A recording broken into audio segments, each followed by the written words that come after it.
Hello to our viewers and visitors to our platform and website. I'm so happy to have here with us two guests from Italy visiting us in Israel. And this is Niccolò and Dominique. And as I always do on this platform, I'd like my guests to present themselves, to pronounce their family names correct, so I don't get it wrong. And please tell us who you are, what you're doing in Tel Aviv at the moment, and share with us something about smart cities. Go ahead. So hi everyone, and thank you very much for having us invited here. We're very glad to be here. And I'm Dominique Lepore. I'm a postdoctoral researcher in applied economics from the University of Macerata in Italy. And my field of research is related mainly to the digital transformation of small medium enterprises. And I'm looking in particular on how intermediary actors can support the adoption of advanced technologies, including blockchain technologies that later on we will speak about, in a collaborative perspective, meaning involving a wide range of actors from industry, academia, governments, and obviously the civil society. So this is mainly my range of studies. And I am Niccolò Testi. I am a PhD candidate from the University of Macerata in Italy, as Dominique. And my field of study is the use of blockchain technology for supply chain traceability. Here I am studying it within the context of smart cities and within the Trust project.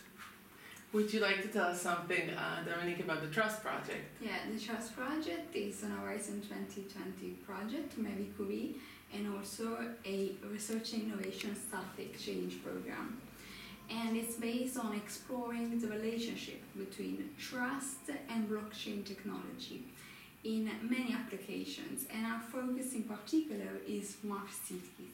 So trying to understand how these technologies, obviously in combination with other Industry 4.0 technologies, can support the development of smart cities, in particular involving citizens, so in an inclusive perspective. And this program is highly interdisciplinary because obviously to study this topic you need a wide range of disciplines combining and discussing.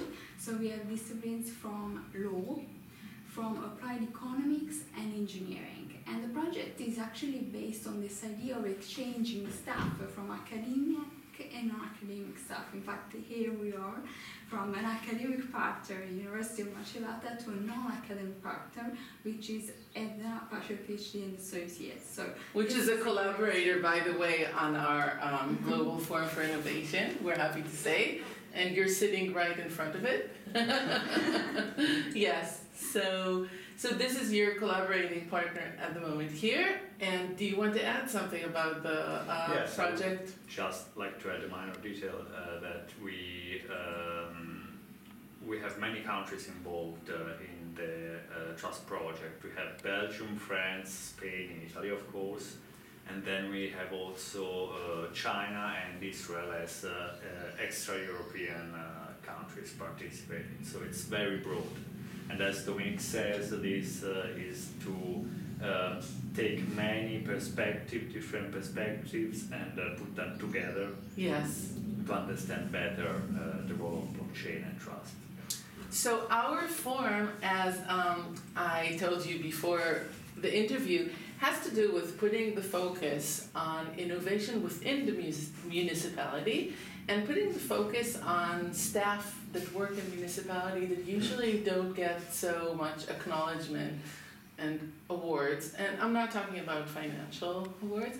And we're also talking about residents within smart cities or smart any municipality. It could be a township, an agricultural living area, and we're looking to give them also acknowledgement and give them the space to show what they innovate, etc. So now I wanted to know if you could share with us some of your thoughts about the possibility of recruiting these two groups, staff and residents that are interested in being active, to help this project that you're on, meaning taking the data and using it more smart, in a better way, more innovative way.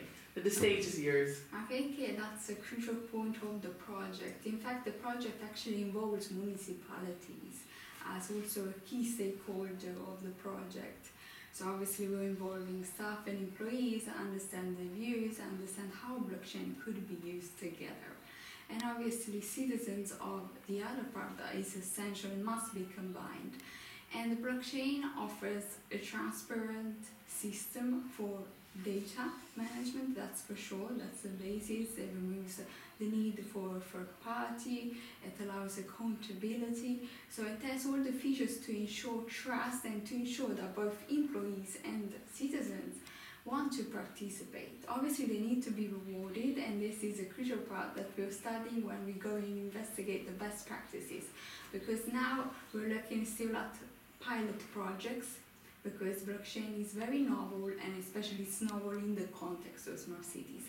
But all these applications have something in common, and it's actually the idea of rewarding, in a way of another, citizens or people participating. Rewarding can happen in many ways, also through the blockchain system itself. Some systems provide cryptocurrencies that could be a sort of anyway an incentive, but also not necessarily this kind of view. It could be also non-monetary kind of view. Obviously, as your platform does, recognition is a great point to be acknowledged and shared. Yes. I think that's a great idea. Absolutely. And also the idea is to be shared also outside the municipality and the context. So creating these linkages of networks and being a part of it and the actor, I think that's very motivating.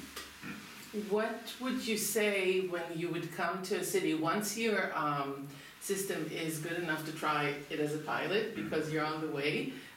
What would be the best thing that you could tell one of the staff, management, etc.?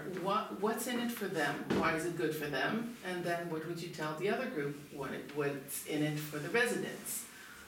Okay, well, of course, by allowing a bottom-up feedback system, which is our objective, you can make sure that citizens can express their needs and also make proposals and vote on them.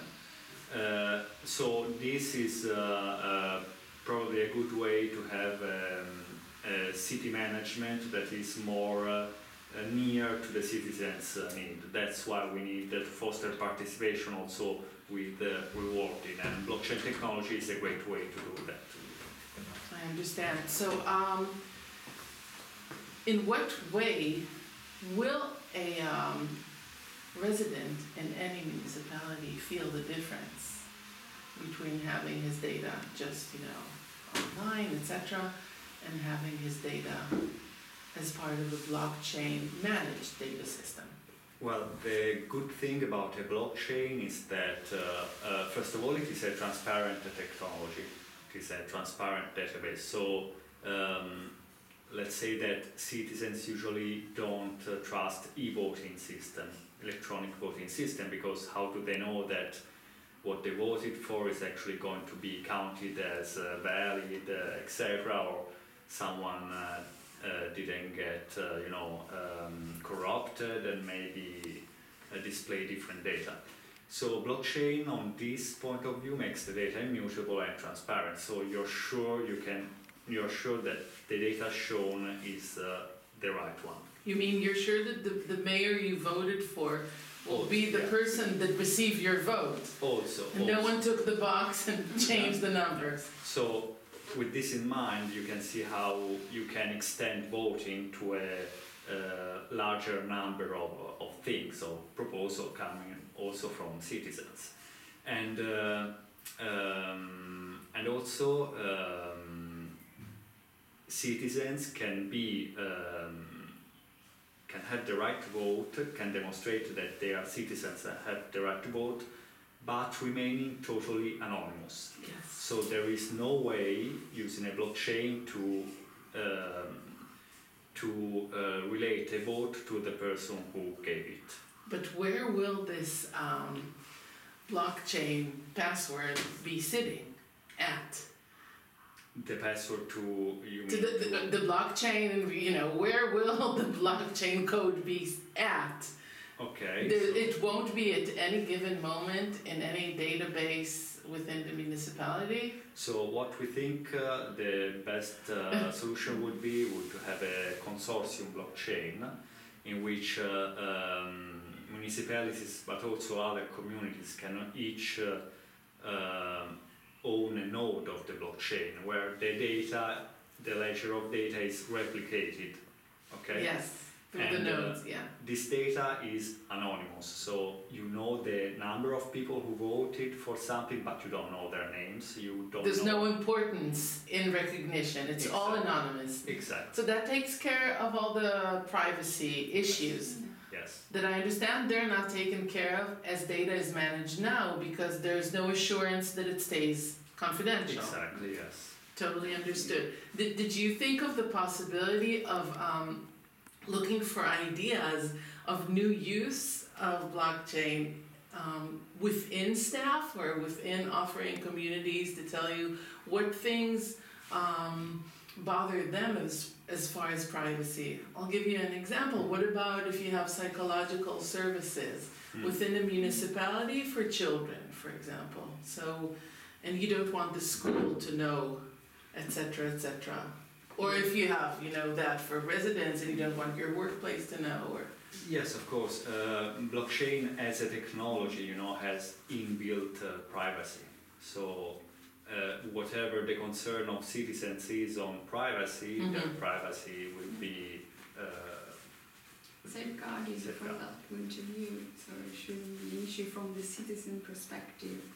And as far as the technology, the idea is to offer municipalities the blockchain system the technological system that offers the blockchain, or do you think you will offer municipalities to see what their existing technological system is and to try and, fit it? Because that's another part that interests us as far as innovation of the technological people, within the local governments, and how that fits the technological experts you bring from the outside. Yeah, obviously this is a great process of change that it cannot be immediate. It can only start from understanding the context, so which is the level of technology, how data was managed, how, for example, citizens were participating, if not, which were the mechanisms. So you need to start always from the initial situation and start from building from that. And that's why involving staff and embracing the change, any organizational change, is fundamental from the beginning.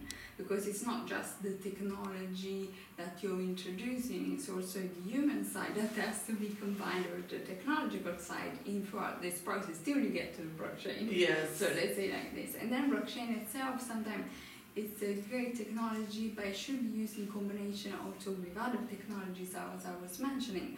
Because sometimes it's necessary also to change some of the initial technologies that the municipality maybe were using to collect the data from citizens and so on, so they become smarter throughout all this process. Yes, I understand. So my last question is, would you say that blockchain is something that many people within a community or staff would be a bit scared of because it sounds very technological? So would you just say in the short time we still have, will it be friendlier for me as a resident and as if I were a staff, or less friendly? Hard to learn or less? I think that using a blockchain is really simple. It's not different from using any other app or database. Programming a blockchain.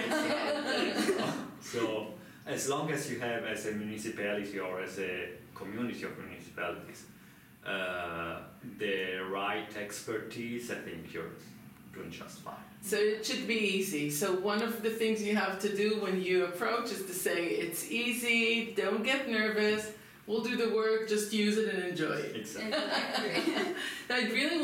I want to thank you for meeting with us today. I want to offer any one of our viewers that if you have any questions, please forward them to our forum and we'll be happy to forward them to our friends. And we will meet with you again, hopefully in the near future, to hear how you're advancing with your project.